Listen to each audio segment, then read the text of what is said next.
Good afternoon, everyone. Thank you for coming. My name is Elise Traub. I'm the Chief External Affairs Officer for Best Friends. Hey everyone, Laura Donahue. I'm a Senior Director for Legislation and Advocacy at Best Friends.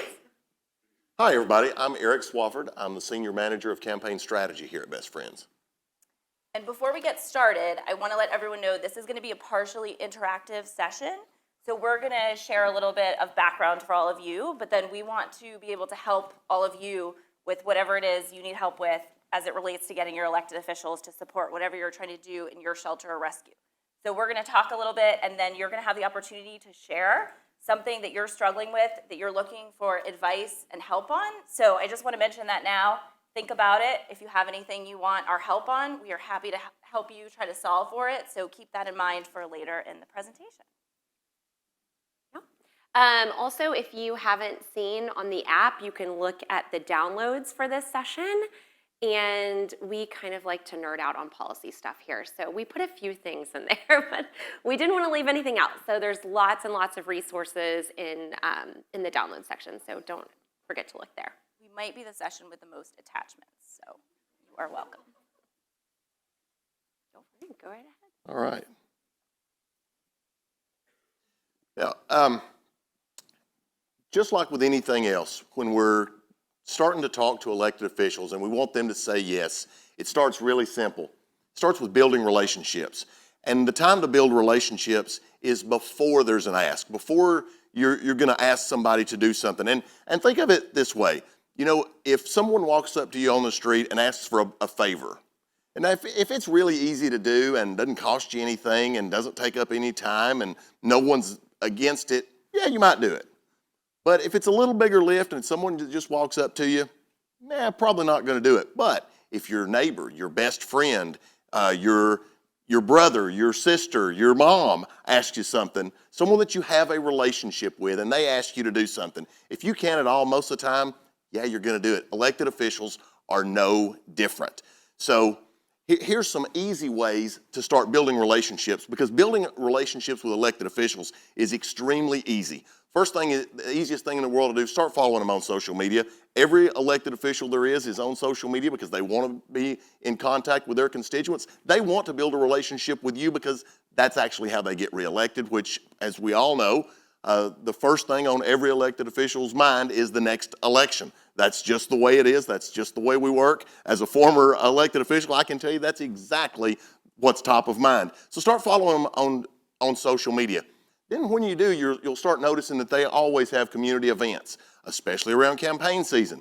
Go to their community events, go to their town hall meetings, slip up and afterwards if you don't know them and say hi and introduce yourself. And when they start seeing you, I've seen them once and I remember them, they liked my post on Facebook and they shared something that I'd put on Facebook. Then they're going to start looking for you and they're going to help you build that relationship.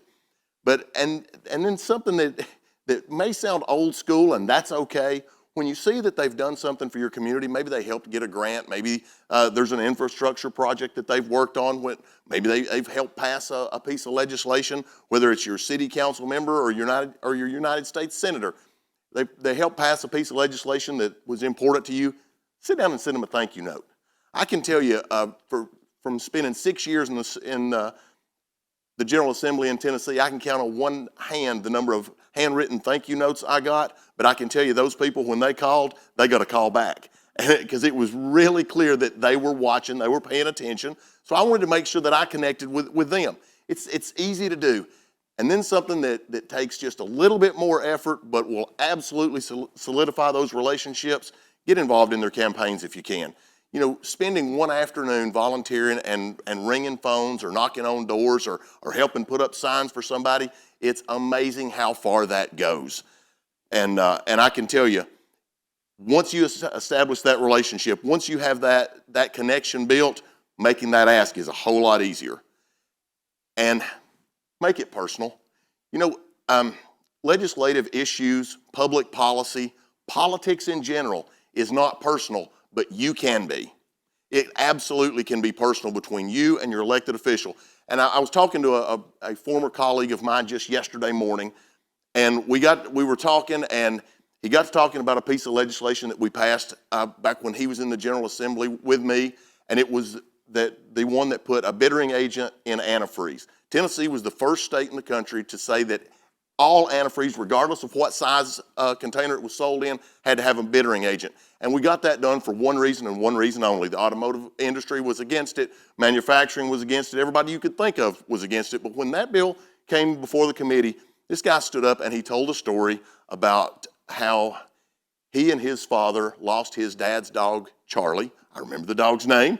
He lost his dad's dog, Charlie, because they were rebuilding an engine in an old car in their garage. Their dog was out there. They had some spills. They thought they had everything cleaned up. They threw some rags away, and Charlie got in the garbage. And by the time they realized it, it was too late to save him.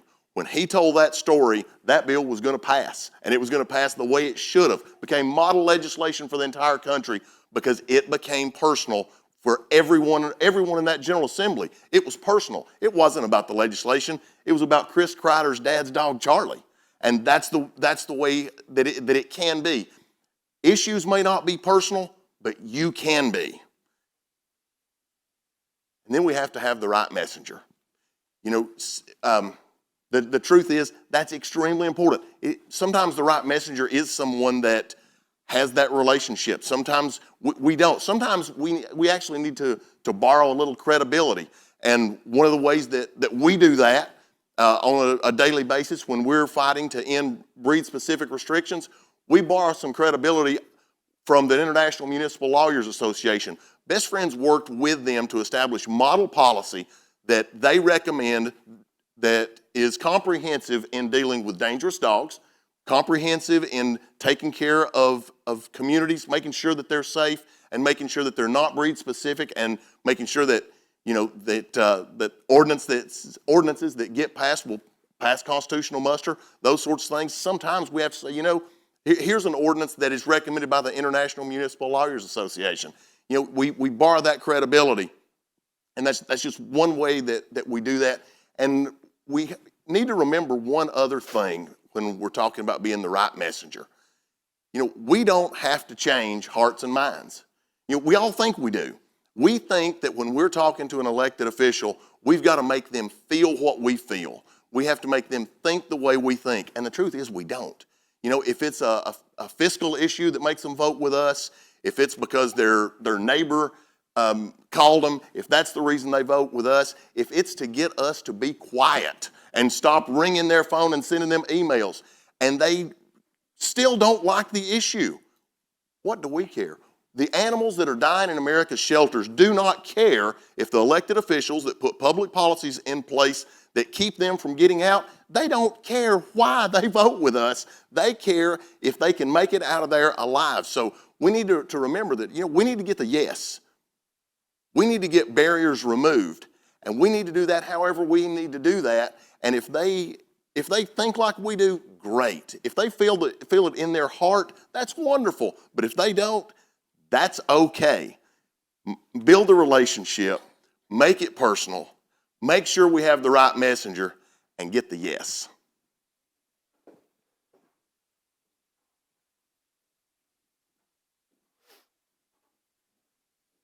Thank you, Eric.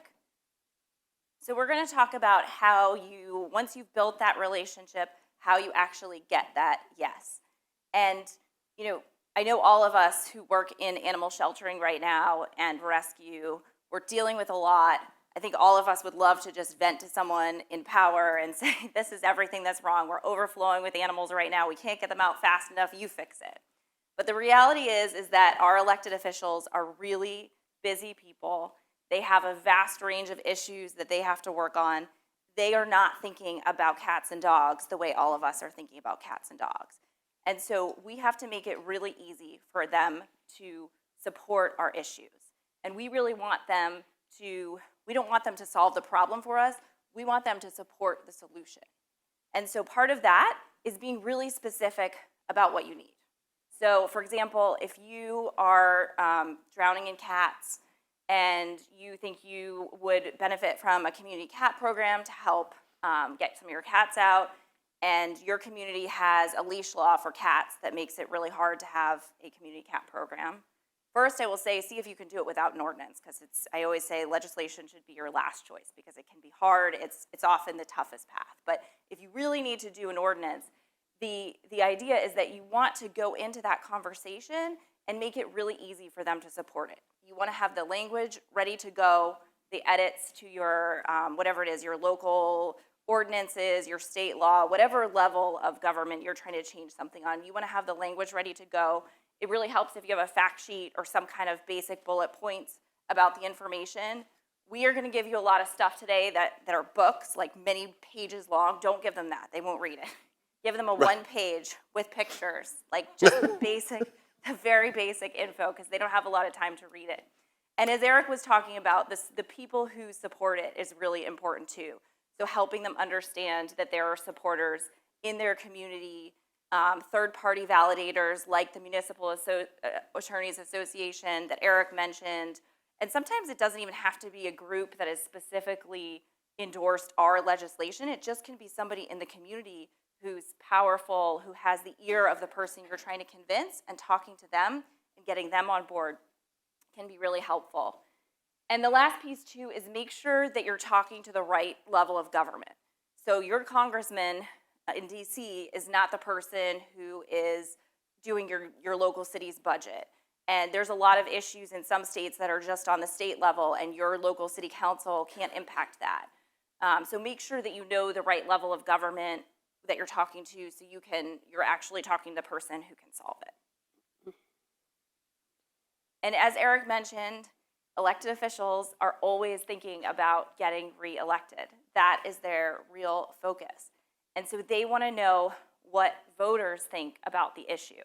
And they're not necessarily thinking about the issues the same way we are. They're not thinking about those community cats that are dying, but they are thinking about that their voters probably don't want to live in a community where animals are unnecessarily dying in that shelter.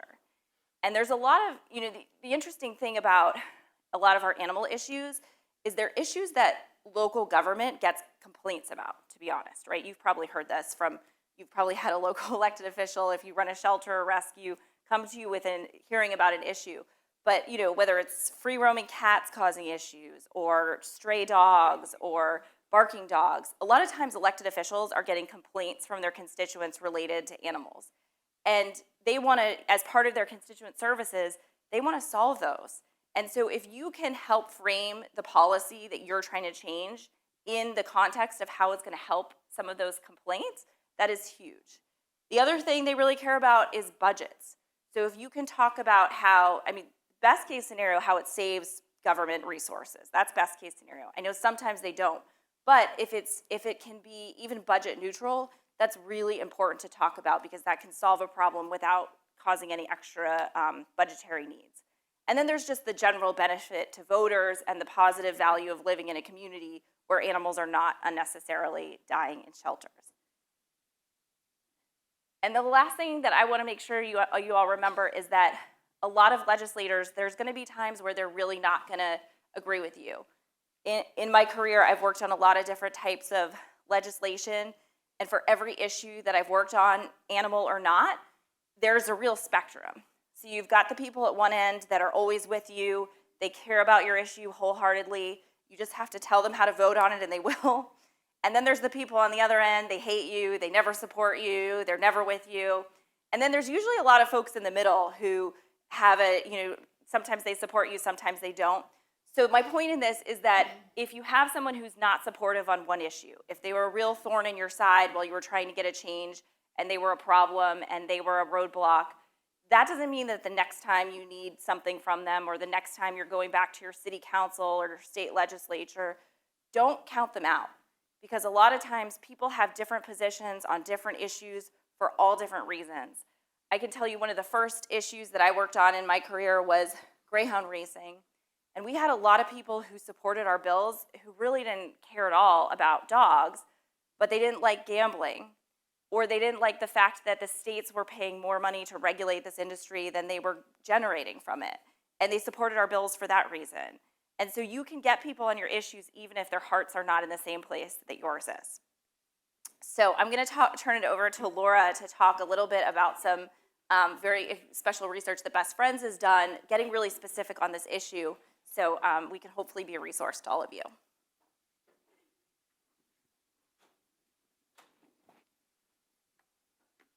All right. So now you've heard the importance of connection before establishing your position. One of the downloads that you have is around everything basically I've learned in natural horsemanship. I don't know if we have any horse riders in here. Anybody grew up horse riding? Where's some horse people? Yay. So basically everything I've learned for my horse, you can use on an elected official. So I have because they're essentially giant prey animals is what they are. And you've heard the saying, you can lead a horse to water, but, right. So I'm gonna tell you a little bit how to make him drink, and it's in that fact sheet as well. So you've heard about, establishing a relationship and the credibility and trustworthiness, and that's all important. So being the right messenger is definitely the first step, but crafting your message is definitely the next. So in the fall of 2021, Best Friends conducted a good deal of research, both qualitative and quantitative, with more than 100 legislators, both local and state, across the country, surveys and focus groups, assessing their kind of knowledge and attitudes towards animal sheltering. So in the downloads, we have a couple decks that give the full analysis and breakdown of that research, but I'm just gonna pull out some of the top lines, specifically around community cat programs and TNR, since we know that's a hot topic. So, as it relates to TNVR, the biggest takeaway when we were surveying on this was that while, attitudes are somewhat diffused, for the most part, overpopulation was the clear, most important reason that they would have any concerns. The second, spread of disease. And surprisingly, though, I will say quality of life for outdoor cats was above aggression, nuisance behavior, and private property concerns. So, there's a little bit of goodness inside those guys, a little bit of heartbeat there. So, as it relates to cats, your lead message should definitely be that the traditional method of trapping and impounding does not reduce the outdoor cat population. That is your lead message. Your secondary message definitely can be around disease mitigation, right? Those cats are already out there. Let us put this program in place. We are reducing the concern around disease.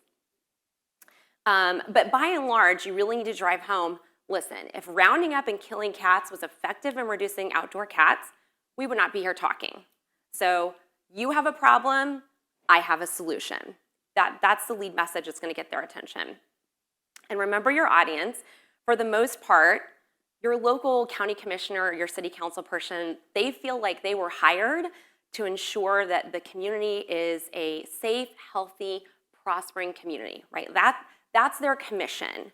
They don't feel like they were elected to save the lives of cats or dogs, by and large. And so remember that that's your audience that you're talking to. So you really have to focus on a problem that they perceive and that you have a solution. If you do your research, hopefully you can get a little more information about what problems they perceive in the community.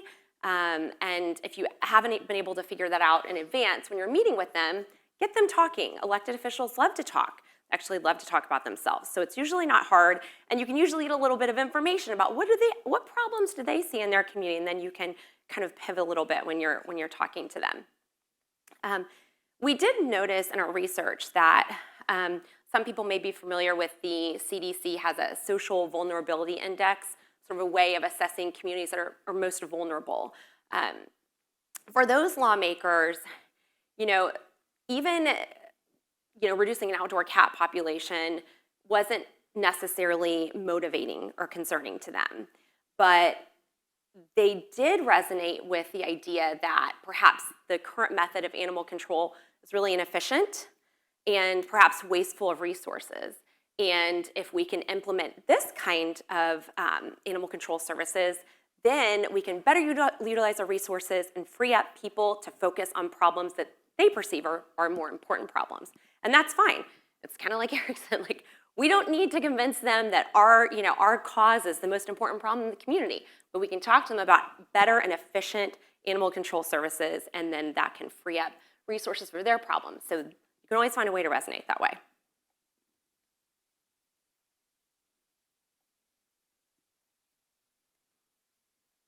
And something to think about, while it may be tempting to give them all the strategies and solutions at once, try not to.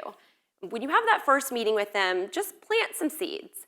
And your main goal is to walk away understanding what they perceive as a problem, connecting to their problem, and convincing them that you have a solution.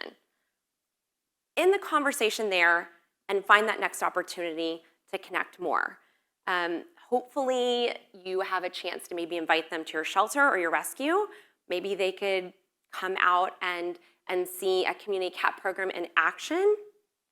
Pro tip, don't use the word colony. That's terrifying to them.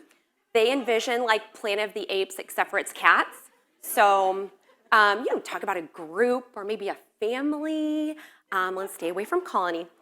And also, they have no idea what an ear-tipped cat means. When they see ear-tipped cats, they think they've been in a fight and they need to be helped. So, I mean, truly, we found, by and large, that lawmakers really have no idea what community cat programs are. They're thrilled when they learn the sophistication and how scientifically backed they are. So just remember, they probably have a lot to learn. We don't need to ingratiate them all at once. But definitely after you convince them you have the solution and that kind of next conversation, you can and should address the quality of life issue. So that didn't rank all the way at the top, but it's important to explain because, there is that concern. And we know that for some people who perhaps aren't supporters of TMVR or community cat programs, that is one of their lead messages, right? Is to say, oh, the cats are suffering out there. They're better off being, rounded up and exterminated, frankly.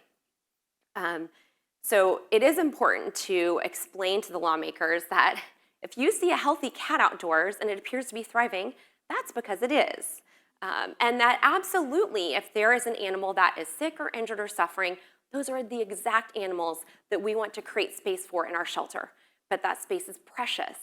And we want to leave those resources so that they can be efficiently there for the animals that are suffering, not for animals that are perfectly happy, thriving, and being fed by 20 people, right? Like those are not the animals we want to put in there. And so that I think does resonate with them. And how many folks in here are Texans or from Texas? Woo woo. All right. So hopefully, I'm sure, unless you've been under a rock, I'm sure you all know about House Bill 3660 and the fact that if there were any naysayers that were in local governments that said we can't participate in TNVR, there's a liability, it's not legal, that has been settled. It is already law. So trap, neuter, vaccinate, return, and community cat programming is now codified in our statute, is perfectly acceptable practice. There should not be anyone or any local governments who are fearful of this approach. And actually, if you're in Texas, that's a great lead into your local lawmaker to say, this is a practice that is recognized in the Texas statute. So definitely do not hesitate to lead with that. I think those are probably the most important and more important points. But the bottom line is we are the majority. Consistently, every time we poll in every community, and before Best Friends goes into a community to launch any kind of really specific campaign or piece of legislation, we always do community polls and community surveys because understanding exactly how the community feels about a message and how to talk about it is really important. So we always poll. And we have never, ever found a community where life-saving isn't the most important to the people that live there and killing for the sake of space was acceptable. Nobody feels that way.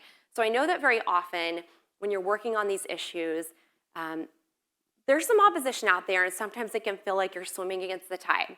But I want you to walk into every single legislator's office and know that you are representing the majority. You are backed by the majority of the people in your community. They may not feel as confident to stand up and speak and make that ask to their legislators, but go in there knowing you have the confidence.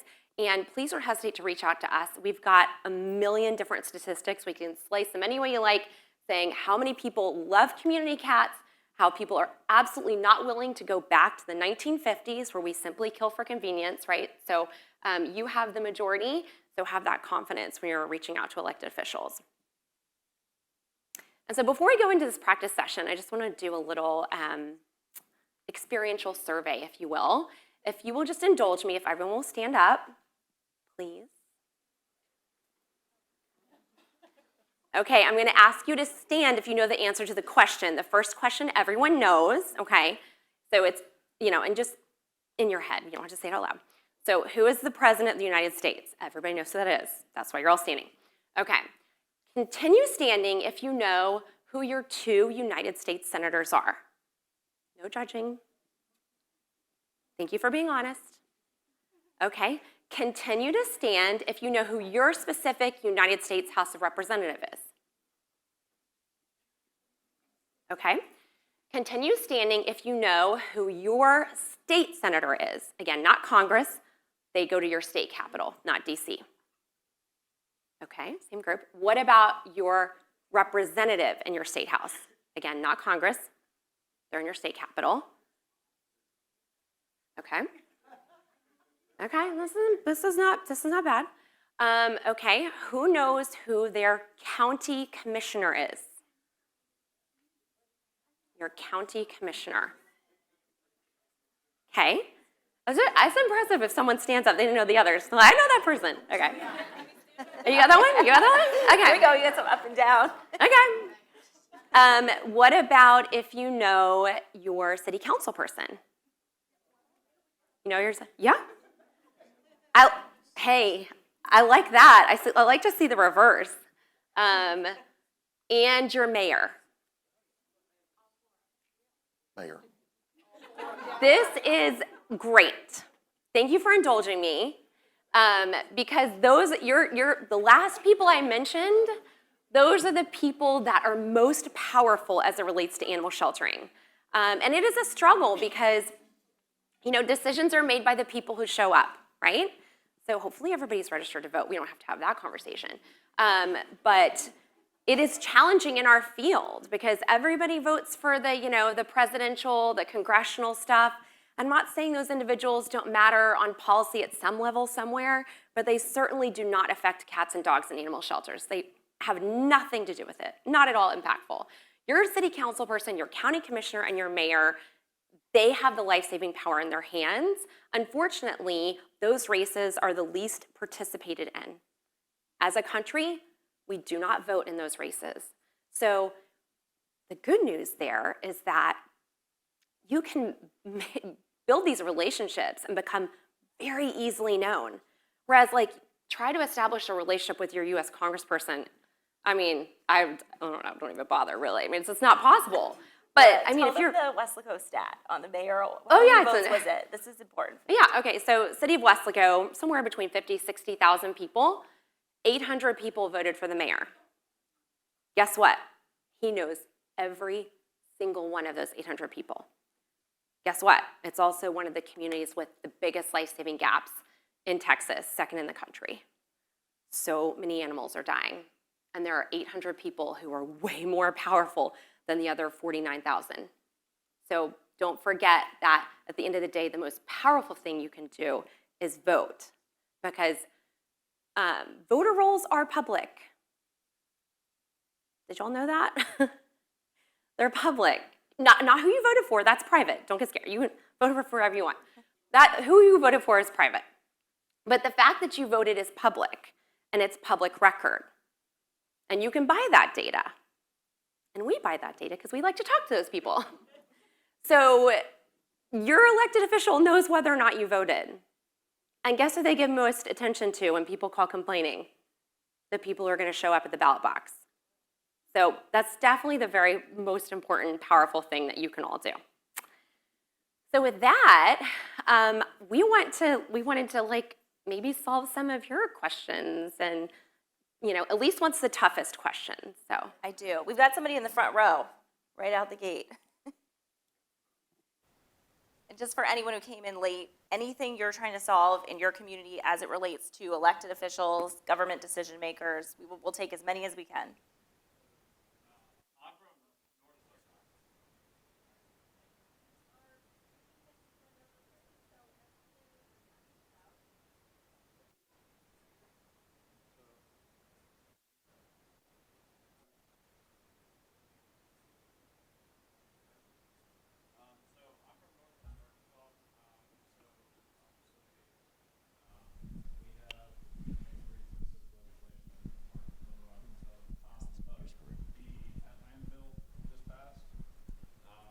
And that's the state. There's a statewide law that states that you can't stop a business from coming in and making money and selling puppies, which, I mean, from a state point of view, allowing a business to exist makes sense. But how would y'all combat that? Because that's pretty difficult, in my opinion. Got it, buddy. Okay. And just in case anyone missed the beginning part of the question, he's from we are streaming this, from Northwest Arkansas, and asking about breed-specific legislation, but also the pet land, pet sales bill. Pet Yeah, land. the pet sales bill. Well, here's the good news. Yes, that bill passed, but you realize that the General Assembly is going to come right back in January, and then they're going to come back in the next January, and just because that bill passed this past session doesn't mean another bill can't be introduced. That rather than leaving it to local governments, now that the General Assembly has said, okay, we think that needs to be done at the state level. And the big argument for that bill, and I listened and I watched a lot of those debates. The big argument was, we don't want patchwork across the state. We don't want patchwork. We don't want someone to come into this community and be told you can't do that in this community, but you can have a business in this one, and you can't have this business in this community, but you can in that one. So it's real simple. They've established that they want to handle that at the state level. The way to combat that is to come with a state bill that says we're not going to allow retail pet stores to sell dogs or cats and just from one end of the state to the other, rather than go community to community. Let the legislature have their will, but let them know the will of the people is overwhelming. I mean, from one end of the country to the other, the people do not want to see dogs and cats sold in retail pet stores. That's just the facts. It's just the way it is. So the way to handle that situation is capitalize on the fact that the state legislature wants to hold all that power. They want to make that decision. Let them make the right one. And I'll add one thing too, because I'm looking at our lovely grassroots team right here. But if one thing we didn't talk about is you don't have to be a professional lobbyist to influence the laws. In fact, there's a lot of change that happens just because of everyday people, constituents, businesses wanting certain laws to be changed. And Best Friends has a wealth of resources to help give you everything you need if you want to do any kind of initiative. So if you're interested in working that issue on your state, I guess bestfriends.org/action. Is that where all our, there you go, action.bestfriends.org. Tons of resources. Some of them are in the app that we provided today, and that team is a resource too. So you all should feel empowered to take that on in whatever issue in your community as well. I think this gentleman right there was next, I think.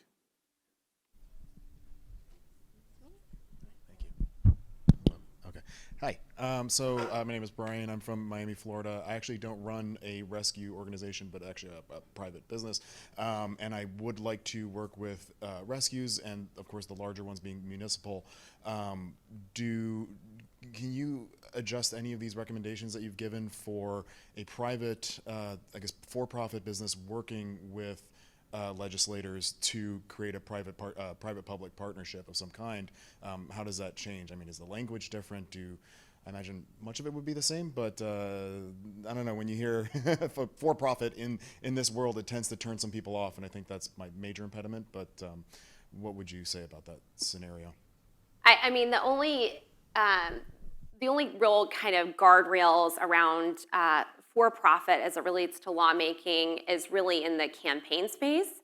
And those rules differ in every different state, which is fun. Every different state has different ethics rules. Like some, like in Tennessee, you can't even get them a cup of coffee. In Texas, you can go to a 4-star meal, maybe a vacation where like there's no rules, just right.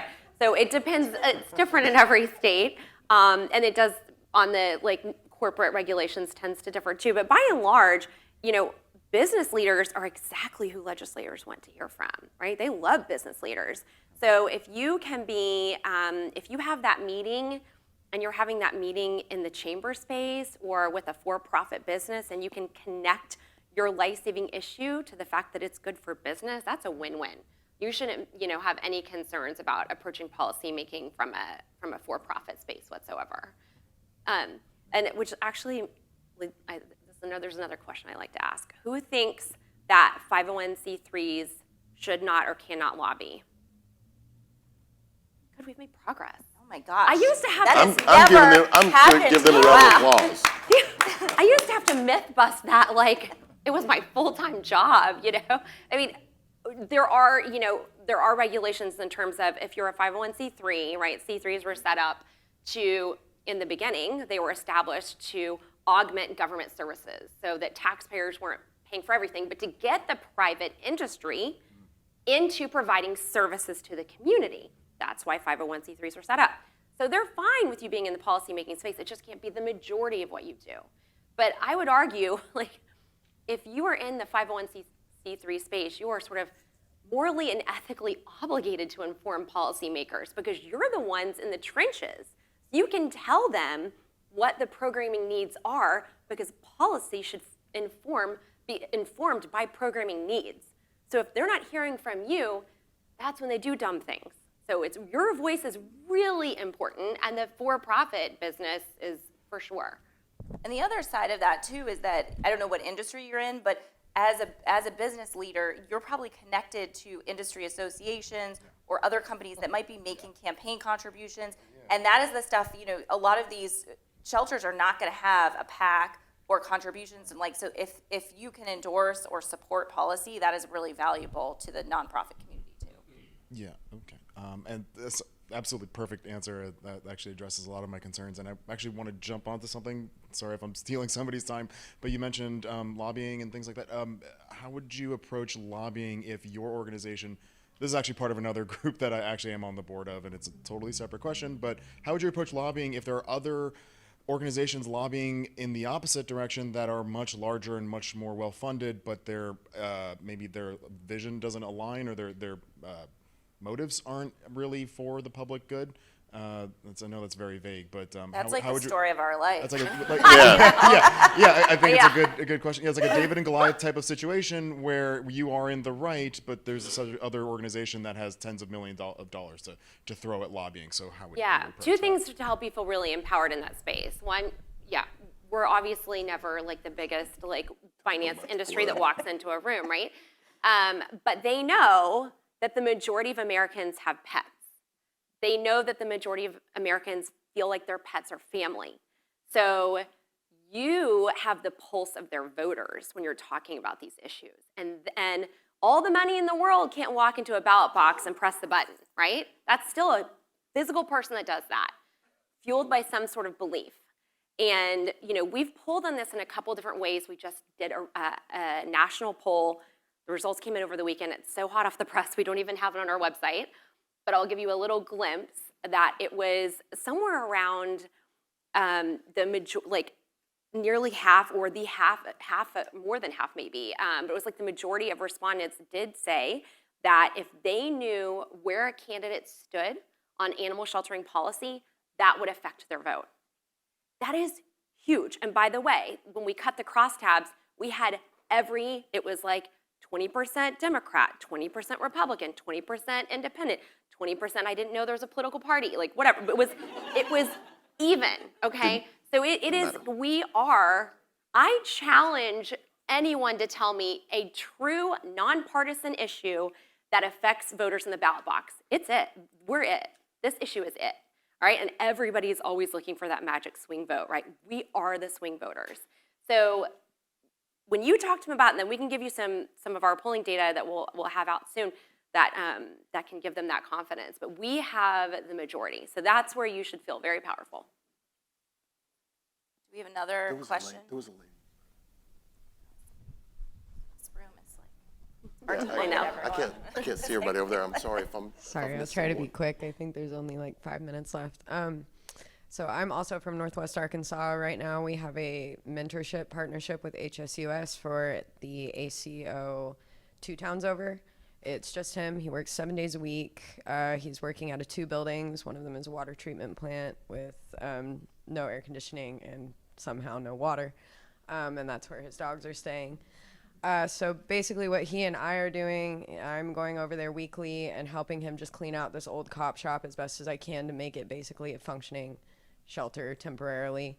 What I'm going to ask you about is at some point, once we have enough of the stuff cleared out that we can't throw away until police officers or somebody with authority is able to come and move this stuff, I want to plan a walkthrough with Green Forest Mayor.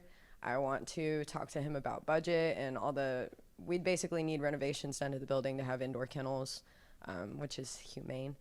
And a budget that allows them to basically be empowered and run on their own as basically a shelter, and also hire more than one ACO. I think that would be helpful as well. Any advice? I have no idea how to approach that at all. So keep plugging our fact sheets and all our downloads, but the research I was referencing earlier, we created what we call B2P fact sheets, business to policymaker. So we tried to distill the language for you and put them on handy dandy fact sheets. One of my favorite is called the high cost of the status quo. So it helps you articulate and argue for why we should invest in animal services in your community.